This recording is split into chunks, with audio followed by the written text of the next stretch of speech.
Anda masih di Sapa Indonesia Malam, saudara. Saya Niluh Puspa. Peraturan pemerintah pengganti undang-undang atau Perpu Cipta Kerja telah digugat secara formil ke Mahkamah Konstitusi. Pakar hukum tata negara pun berbeda pandangan terkait prosedur Perpu Cipta Kerja. Perpu Cipta Kerja telah digugat oleh 6 orang permohon ke Mahkamah Konstitusi. Mereka melayangkan gugatan uji formil terkait penerbitan Perpu nomor 2 tahun 2022 tentang Cipta Kerja. Para pendaftar gugatan menilai Perpu Cipta Kerja yang dikeluarkan Presiden dianggap melecehkan MK sebagai lembaga konstitusi. Sebelumnya MK secara tegas menetapkan Undang-Undang nomor 11 tahun 2020 tentang Cipta Kerja cacat secara formil. Selain itu penerbitan Perpu juga dinilai sebagai pembangkangan konstitusi. Namun pakar hukum tata negara Yusril Iza Mahendra menilai tidak ada yang salah dalam proses penerbitan Perpu Cipta Kerja. Undang-undang itu dinyatakan prosedur pembentukannya bertentangan dengan UUD 45, tapi tidak dibatalkan oleh MK, tapi harus diperbaiki dalam waktu 2 tahun. Kalau tidak diperbaiki, maka dia bertentangan secara permanen.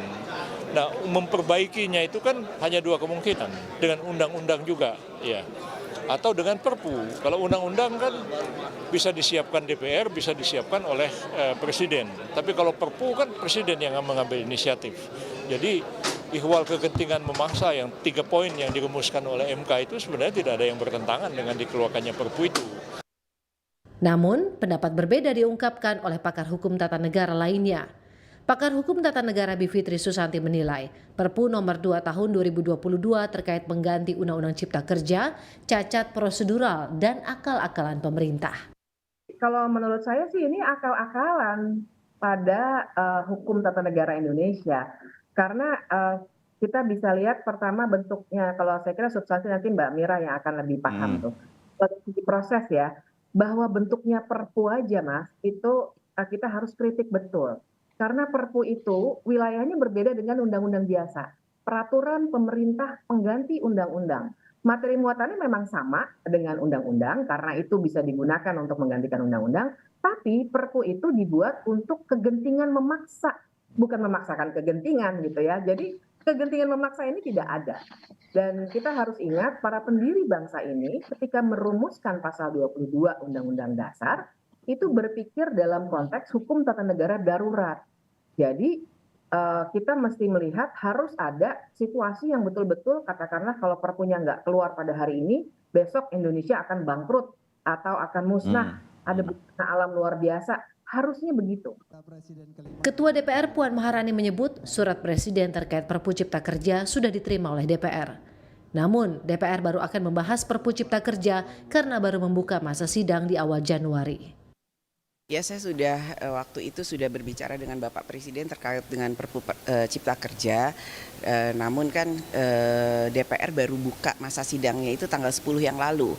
Jadi saya lagi menunggu menerima suratnya secara resmi, memang sudah dikirim, namun mungkin masih dalam proses administrasi.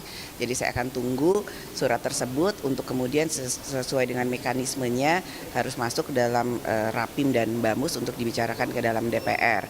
Jadi itu yang bisa saya sampaikan, bagaimana nanti pembahasannya di DPR tentu saja sesuai dan sesudah mekanisme yang dijalani di DPR. Kini nasib Perpu Cipta Kerja tinggal menunggu pembahasan di DPR. Sejak disahkan, Perpu Cipta Kerja telah mendapat penolakan dari kelompok buruh termasuk pengusaha. Tim Liputan Kompas TV.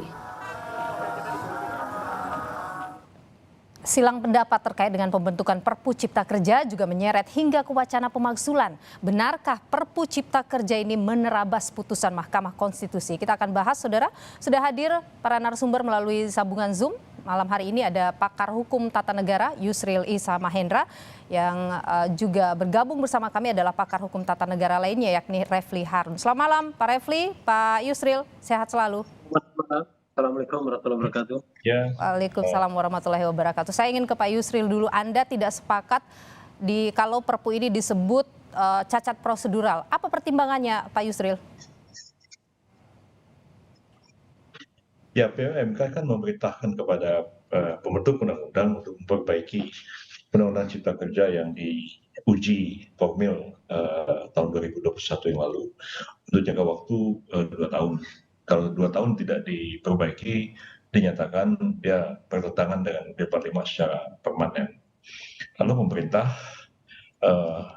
mempersiapkan upaya untuk memperbaiki Perpu itu, memperbaiki undang-undang itu.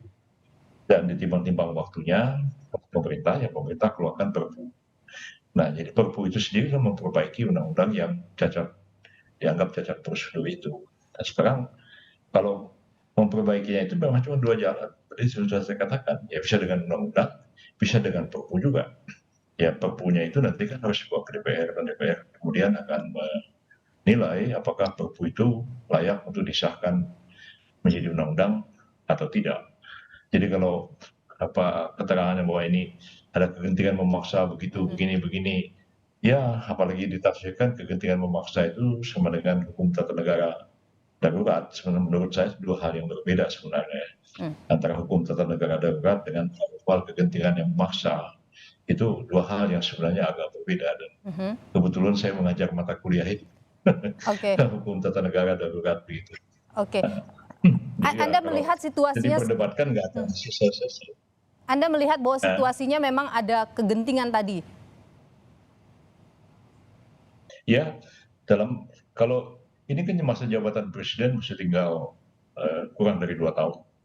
Kalau itu dipersiapkan penggantinya itu dalam bentuk undang-undang, diserahkan lagi ke DPR, perlu pembahasan katakanlah 1 tahun. Dan pemerintah ini masih tersisa waktu kurang dari 1 tahun untuk menyelesaikan banyak masalah yang didasarkan kepada Undang-Undang Cipta Kerja yang diuji oleh Mahkamah Konstitusi tahun 2021 yang lalu. Jadi tidak selalu kegentingan memaksa itu begini. Ya. Saya pernah waktu Megawati jadi presiden, saya pernah mendraft 3 Perpu. Itu dalam waktu 1 bulan.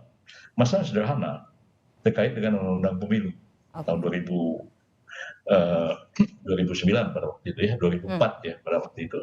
Hanya mengenai surat suara yang diatur di dalam undang, dikatakan bahwa surat suara harus sampai di KPUD tanggal sekian, berapa hari sebelum pelaksanaan. Tapi itu tidak bisa dilaksanakan karena kesulitan. Dan kita keluarkan Perpu hanya untuk mengatakan ini diperpanjang waktunya 2 hari. Jadi kalian ya sepele. Yang menyapa Hugeng dulu jadi juga masalah helm ya. Itu juga dikeluarkan Perpu pada waktu tahun 1971. Jadi itu sebagai pada presiden. Kita tangkap sampai di sana. Saya coba mendengar dari Pak Refli dulu. Pak Refli, bagaimana kalau penjabaran tadi yang disebutkan oleh Pak Yusril?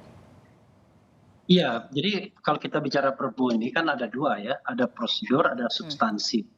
Nah, substansi kita tidak perdebatkan karena memang substansi itu tidak dipersoalkan karena formilnya sudah dibatalkan terlebih dahulu. Jadi hulunya dibatalkan. Jadi kalau kita bicara tentang Perpunya, Perpu itu memang hak subjektif presiden menurut putusan MK. Ada kegentingan yang memaksa, ada situasi mendesak.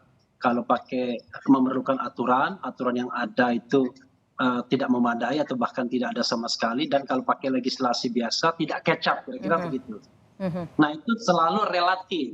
Kenapa relatif? Orang kemudian bicara mengenai kan masih ada waktunya sampai November 2023, kan begitu. Nah yang kedua adalah Perpu ini atau Undang-Undang Ciptaker ini kan diperintahkan oleh putusan Mahkamah Konstitusi. Lalu orang akan juga tanya sama seperti saya, kalau kita bicara kegentingan yang memaksa kan memang ukuran pastinya tidak ada, tapi pasti ada rasionalitasnya. Ini buku itu 1117 halaman. Kira-kira mana yang gentik, mana yang sebenarnya dengan legislasi normal saja. Berikutnya adalah kalau kita bicara meaningful participation, justru Perpu ini malah lebih mundur dibandingkan Undang-Undang Ciptaker sebelumnya. Undang-Undang Ciptaker sebelumnya masih ada paling tidak partisipasi publik walaupun terbatas, ada lawmaking proses yang normal melibatkan DPR. Kalau sekarang semua itu dipapas, jadi nanti di DPR hanya menolak atau menerima. Jadi sebenarnya substansi agar dibentuk undang-undang yang partisipatif, meaningful partisipatif itu tidak terjadi. Nah ini yang kemudian dianggap kok seolah-olah membangkang putusan MK, karena MK mengatakan 2 tahun itu pastilah tidak dimaksudkan untuk membuat perpu. 2 tahun Oke. itu membuat legislasi normal, makanya dikasih waktu 2 tahun. Oke, jadi Anda mempermasalahkan soal tidak ada keterlibatan publik begitu, Pak Refli ya? Kenapa? Tidak ada keterlibatan publik itu yang Anda anggap menyalahi begitu? Iya, dan juga dalam Perpu memang harus melibatkan dikasih waktu 2 tahun. partisipasi publik. Kenapa? Apakah Perpu memang harus melibatkan partisipasi publik? Oh enggak, justru saya mengatakan seharusnya yang dilakukan pemerintah adalah Perpu ini itu dijadikan rancangan undang-undang yang harus diajukan kepada DPR. Lalu DPR punya time frame kan bersama pemerintah untuk menyelesaikan itu selambat-lambatnya sebelum 25 November 2023 agar kemudian bisa catch up dengan waktu yang ditentukan oleh MK. Nah, disitulah kalau kita bicara mengenai patuh dan putusan MK. Kalau misalnya tiba-tiba presiden di tengah jalan mengeluarkan perpu, namanya itu kan tidak patuh pada putusan MK. Jadi Oke. itu poinnya sebenarnya. Oke, tidak patuh pada presiden, tidak patuh pada putusan MK. Pak Yusril, itu disebutkan seperti itu. Bagaimana pandangan Anda? Ya itu tafsirannya. Kalau tafsiran orang seperti itu, saya mau berkomentar apa? Anda menilai ketika terjadi Nggak ada yang harus saya komentar. sorry Prof, saya kurang jelas tadi dengar. Bagaimana? Jadi kan persoalannya tadi juga dikatakan bahwa mengeluarkan perpu itu kan adalah pertimbangan subjektifnya presiden. Lalu kemudian orang yang mengamati juga kan mengatakan perpu itu nggak cocok, perpu itu pembangkang. Kan juga adalah pandangan subjektifnya dia. Oke, Jadi saya mau berkomentar apa? oke. Tapi Anda tidak sependapat dengan itu? Mengomentari Jokowi, mengomentari Refli. Ya itu pendapat Jokowi itu Oke, pendapat. oke. Terkait dengan pandangan Pak Refli tadi bahwa ini kemudian melanggar atau justru tidak mengindahkan apa yang disampaikan atau putusan dari Mahkamah Konstitusi, Anda bagaimana melihat pandangan Pak Refli itu? Presiden dan DPR itu diperintahkan oleh MK untuk perbaiki, diberi waktu 2 tahun. Betul. Dan dia katakan ya memperbaiki itu hanya ada 2 cara, mengajukan RUU ke DPR atau DPR mengajukan RUU dibahas oleh presiden, atau presiden karena pertimbangan-pertimbangan Oke. tertentu dia keluarkan perpu. Oke, Dua-duanya itu Oke. nggak ada yang salah, dua-duanya itu. Pak Refli, jadi ini adalah bahwa bentuk kemudian untuk kita tidak setuju. menindaklanjuti apa justru yang diputuskan oleh Mahkamah Konstitusi. Bagaimana Pak Refli? Di mana unsur melanggar konstitusi yang Anda sebutkan tuh di mana? Ya itu kan sekali lagi kan saya hormati itu kan pendapat Pak Yusril, tidak masalah. Kalau pendapat saya, pendapat Prof. Jimli, pendapat Prof. Denny Indrayana, Zainal Arifin Muchtar, Bu Fitra kan ada masalah. Jadi kita hormati perbedaan pendapat. Nah, sebenarnya kalau tidak ada putusan Mahkamah Konstitusi, Perpu is fine. Dia menjadi subjektivitas presiden yang akan diobjektifikasi oleh DPR.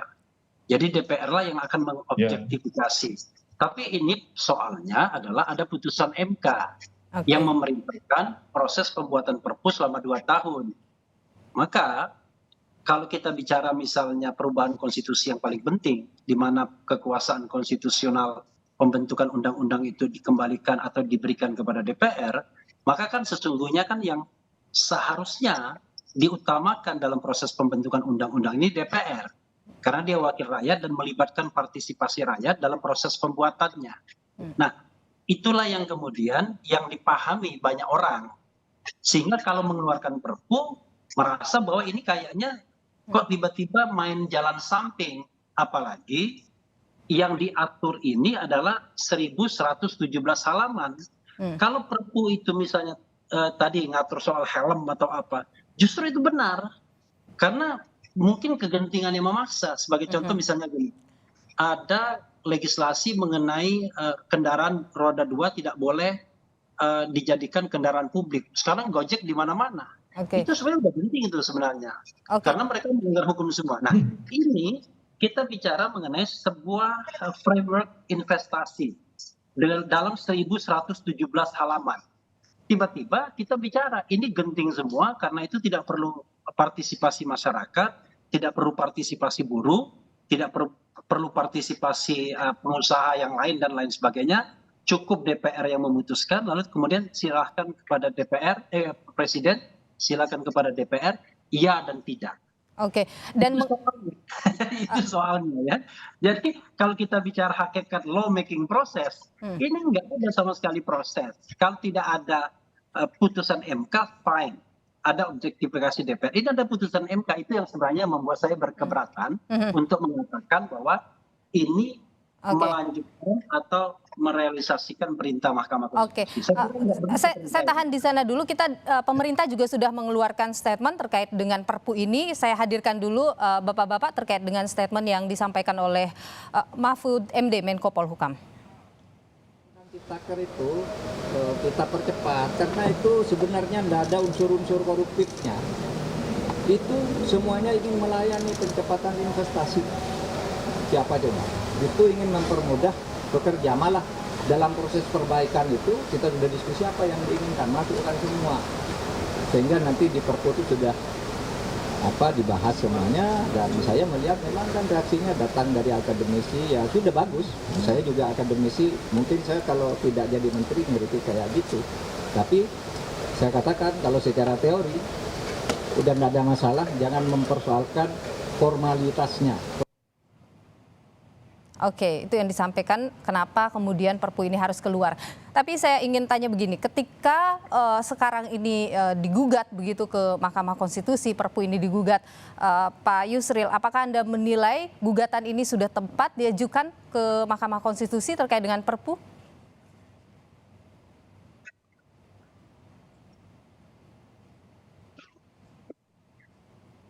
Pak Yusril? Oke, Pak Refli, jadi ketika ini digugat, yang digugat ada Pak Yusril, Anda bisa dengar? Oke, Pak Yusril. Oke, saya ke Pak Refli dulu. Pak Refli, jadi ini digugat, Perpu ini digugat ke Mahkamah Konstitusi terkait dengan formilnya ya, bukan material ya? Iya, saya tidak tahu ya, mungkin ada juga yang mempermasalahkan materialnya ya. Jadi mungkin formil dan material sekaligus. Oke, dan saya harus lihat permohonannya kan. Oke, dua-duanya itu layak untuk digugat ke Mahkamah Konstitusi, formil dan material itu? Iya, yang jelas kan kalau kita lihat reaksi buruh pekerja misalnya, mereka tidak hanya mempermasalahkan formilnya, bahwa Perpu itu dianggap inkonstitusional dan lain sebagainya, tetapi juga materinya kan. Oke. Materinya yang banyak dipersoalkan. Bahkan saya dengar MUI pun, Majelis Ulama Indonesia, itu mempermasalahkan karena itu ngatur tentang fatwa juga. Bayangkan apakah soal fatwa itu genting dan memaksa. Oke. Juga. Baik. Kita terima kasih Pak Refli Harun dan juga Prof. Yusril Issa Mahendra sudah bergabung bersama kami di Sapa Indonesia Malam. Kita akan nantikan kelanjutannya tentu saja terkait dengan Perpu ini. Sehat selalu Bapak-bapak.